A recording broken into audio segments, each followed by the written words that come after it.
안녕하세요. 포유환율연구소입니다.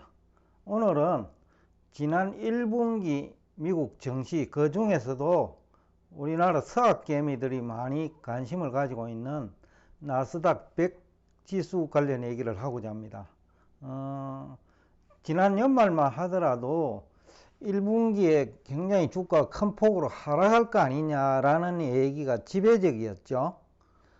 그런데 1분기가 지난 현 시점에 나스닥 100 기준으로는 2022년 그 팬데믹 그 무렵에 주가가 큰 폭으로 빠졌다가 1분기에 주가가 큰 폭 상승했거든요.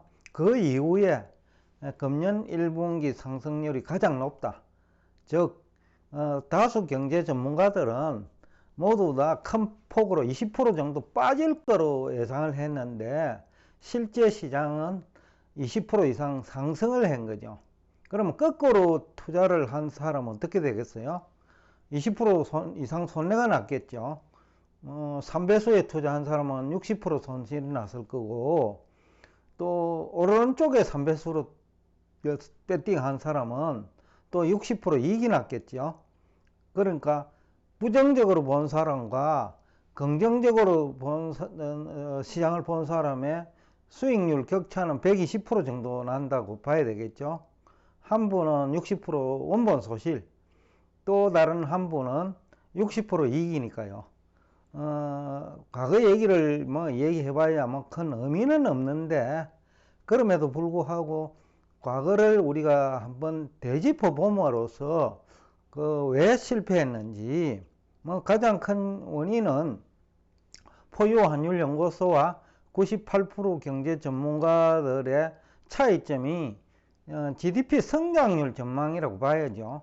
결국 GDP라는 것이 기업이 창출하기 때문에 기업 매출액 그리고 기업 영업 실적을 아주 나쁘게 봤는데 98%는, 근데 포유환율연구소는 운이 좋게도 지난 약 한 3년에 걸쳐서 3년 동안 운이 좋은 것이 어떻게 보면 있을 수 있는지는 모르겠는데 주택복권 매주 당첨됐다는 거하고 똑같은 얘기거든요. 그런데 그것은 운일까 아니면 실력일까는 모르겠습니다만은 일단 운이 좋게도 그 포유환율연구소 예상대로 이제 13,500도 목전에 두고 있어요. 31일 종가 기준으로는 13,308 나스닥 100 선물입니다. 그러니까 한 200 정도 남았죠. 그런데 이것이 이제 여기서 멈출 수도 있겠지만은 여러 가지 정황을 보면 그렇게 나빠 보이지는 않아요. 골드만삭스 얘기는 분석이죠. 인버스 투자 내지는 공매도 세력 때문에 오히려 4월 증시는 나쁘지 않을 거라고 보고 있어요. 더군다나 이제 4월은 지난 1987년 이후 30년 이상, 5년 됐네요. 35년 동안 4월 증시가 나쁜 일은 없었어요. 그러니까 이제 4월 증시가 이번에도 나쁘지 않을 것 같다라는 것이 이제 대부분 기술적 지표 분석을 하는 사람이죠. 과거 경험을 분석하는 게 기술적 분석이니까. 그러니까 이제 기술적 지표에 근거해 가지고 게임 하는 사람도 많고요. 차트 분석이죠. 그렇다 하면 지금 현재 분위기는 상승 분위기로 돌아섰기 때문에 4월 증시는 또 나쁘지 않을 것 같다. 즉 13,500 돌파는 무난할 것 같다. 누구 덕택이에요? GDP 성장률이 1분기가 약 한 2.5%는 이상 나올 거거든요. 그 이상도 기대하고 있는데, 그 다음에 간밤에 미국 상무부가 발표할 거예요. 근원 물가도 4.3% 정도니까 상당히 이제 점점 낮아지고 있는 거죠. 그래서 이제 3월 31일 종가도 상당히 이제 나스닥 100 기준으로는 1.7% 이상 상승을 했죠. 그러니까 지난주에 뭐 약 3, 4% 넘게 상승을 했어요. 그만큼 이제 증시 분위기는 고전이 됐다. 그런데 그렇다면 이제 인버스 투자자와 공매도 세력은 어떻게 할까? 아직도 뭐 경기 침체를 기대하면서 그 인버스 투자를 유지하는 사람도 있을 거고 또 공매도를 해놓은 사람도 있을 거예요. 근데 이제 종목별로 보면 뭐 엔비디아나 그 다음에 테슬라 같은 경우에는 뭐 원래 들어와 가지고 거의 뭐 50%에서 80% 이상 올랐거든요. 그러니까 이제 투자 손실이 크기 때문에 견디지 못할 수도 있고 또 뭐 어떤 사람은 또 돈을 더 넣어 가지고 견딜 수도 있겠죠. 그러나 최종 승자는 이제 시장을 어떻게 보느냐, 결국은 경제 환경, GDP 성장률이나 물가 문제라든지 이런 거 분석을 어떻게 하는자가 관건인 것 같아요. 포유환율연구소가 지난해 세미나 이후에 뭐 미국 경제가 나쁘지 않다라고 했거든요. 그 당시 이제 세미나 할 때만 하더라도 2분기 성장률이 마이너스였고 그 다음에 세미나 할 때가 9월이니까 3분기 성적이 안 나왔을 때예요. 그런데 이제 3분기 성장률부터 포유환율 연구소대로 그 미국 경제가 오히려 그 침체가 아닌 회복 쪽으로 바뀌어 버렸죠. 그럼에도 불구하고 98% 경제 전문가들은 올해 1분기에는 뭐 거의 침체가 확실시 된다라는 쪽으로 얘기하면서 결국 경기 침체 배팅한 거죠. 실리콘밸리 은행도 경기 침체 배팅해가 사실상 파산한 거고 또 다수 중소기업, 중소은행이죠. 중소은행들도 경기 침체 배팅 해가지고 어려움에 직면했고 결국은 이제 이 경제를 어떻게 보느냐 굉장히 중요한데 사실상 대부분이 경제를 보는데 실패한 거죠. 이게 어제 오늘 얘기는 아니에요. 사실은요. 지난 10년 이상 이 경제 전문가들이 오히려 경제 전망에 뭐 실패하는 경우가 더 많아요. 그게 뭐 이유는 여러 가지겠죠. 포유환율연구소는 그 경기 선행지수 지표 해석에 문제가 있고 그 다음에 화폐에 대한 이해가 부족하고 그 다음에 자산시장 상호작용관계에 대한 이해 부족하고 또 환율 전망 내지는 대응 능력에 뭐 실패한 것이 뭐 가장 큰 원인이 아니냐. 또 환율이 그 실물 경제에 미치는 영향에 대한 분석이 부족한 것 같고 뭐 여러 가지 이유 때문에 포유환율연구소 홈페이지에 이 그림을 보면 뭐 경제 전문가들이 할 수 있는 그런 영역이 아니에요. 사실은요. 특히 경제학자들이 알 수 있는 영역이 아니에요. 왜냐하면 경제학 교과서라는 것이 그 근본위제도 화폐 이론이고 근본위제도 내지는 고정환율제도 환율 이론이거든요. 근데 오늘날은 종이화폐제도 시대고 그 다음에 변동환율제도 시대고 자본의 국제간 이동이 자유로운 시대고 다국적 기업이 해외에서 많이 활동하는 시대니까 경제학자 내지는 경제학을 전공한 사람일수록 경제 성장률 전망이나 환율 전망에 실패할 확률이 높다고 봐야죠. 그런데 이제 문제는 오늘날은 환율을 모르면 실물 경제 이해가 안 되거든요. 왜냐하면 대부분의 기업들이 그 수출이 연관되어 있거든요. 우리나라 GDP 80% 정도가 그 수출이 금액하고 연결되어 있다고요. 그러니까 환율 모르면 실물 경제 어떻게 될지 모르는 거예요. 미국도 이건 마찬가지예요. 수입이 많은 국가고 S&P 500대 기업의 매출액의 40%가 미국 밖에서 창출되기 때문에 미국도 환율 모르면 안 돼요. 또 미국의 소비도 결국은 GDP 70% 차지하는데 미국은 수입이 많은 국가예요.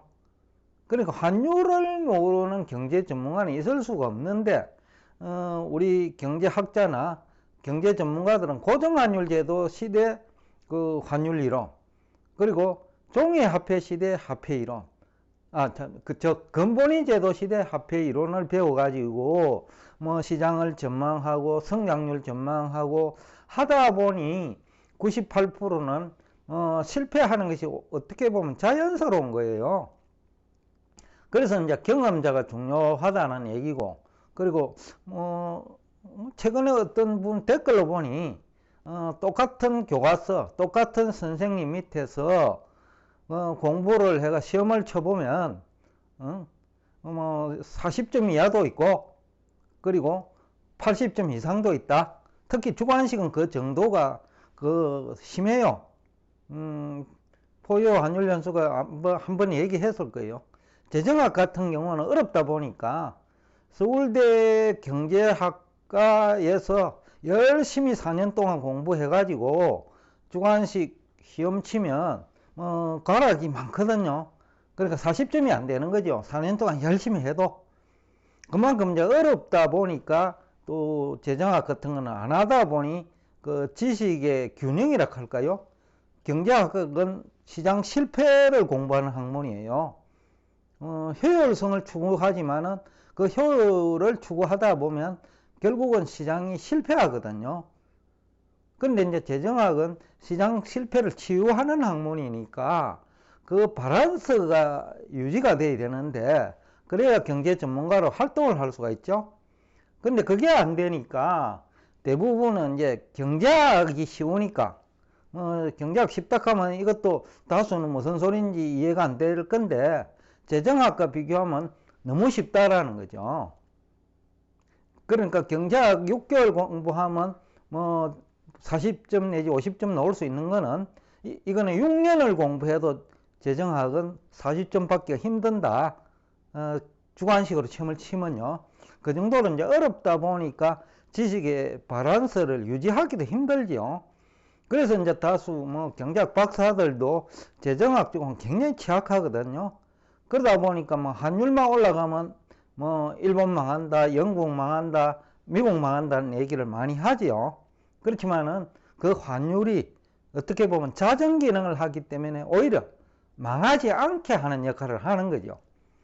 그러니까 포유 환율연구소 접근 방법과 98% 경제 전문가들의 접근 방법이 크게 차이 나는 이유이면서, 또 자산시장에서 다수는 실패하고 또 포유환율연구소 얘기를 믿고 투자한 사람들은 또 지난 3년간 성공한 이유가 아닌가라고 분석을 하고 있습니다. 여하튼 지난 얘기는 사실상 큰 의미는 없어요. 그렇지만은 과거의 잘못을 이제 추정해 봄으로써, 이유를 분석해 봄으로써 향후에 좀 더 실패를 줄일 수 있는데 도움이 되지 않을까 싶어서 오늘 그 인버스 투자 공매도 세력한테는 굉장히 이제 불행한 4월이 안 될 것 같기도 하다. 그러니까 우울한 4월이 되지 않을까 싶어요. 지난 30년 이상 4월은 정시가 좋았고, 그 다음에 1분기 성장률도 경제 전문가들 예상과 달리 또 좋을 거예요.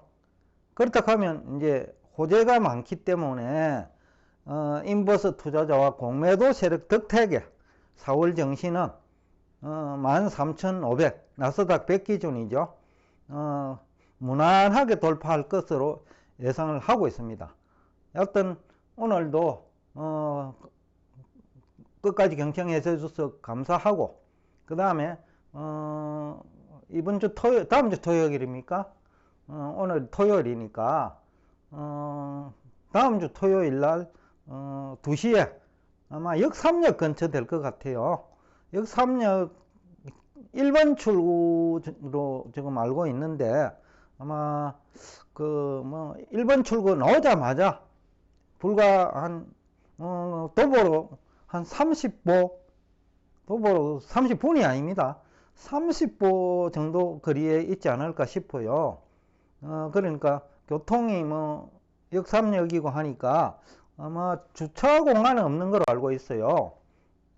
하여튼 그날 오시는 분들한테는 좀 이제 이거 다수가 실패한 이유 중심으로, 그러니까 자정기능, 그 다음에 서로 자산시장 간의 그 작용 관계, 이런 걸 중심으로 여러분에게 대화를 하고자 합니다. 아마 특히 지금까지 실패한 분들이 들으면 크게 도움이 되지 않을까라는 뜻에서 그 세미나 주제도 자정기능 중심으로 하고자 합니다. 자정기능이라는 것이 올라갈 때도 자정기능이 있고 또 내려가더라도 자정기능이 있거든요.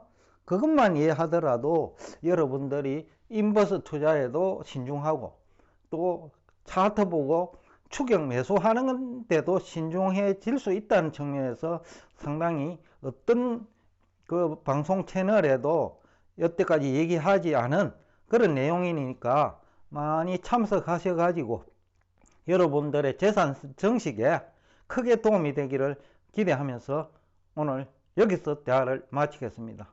오늘도 끝까지 경청해 주셔서 대단히 감사합니다.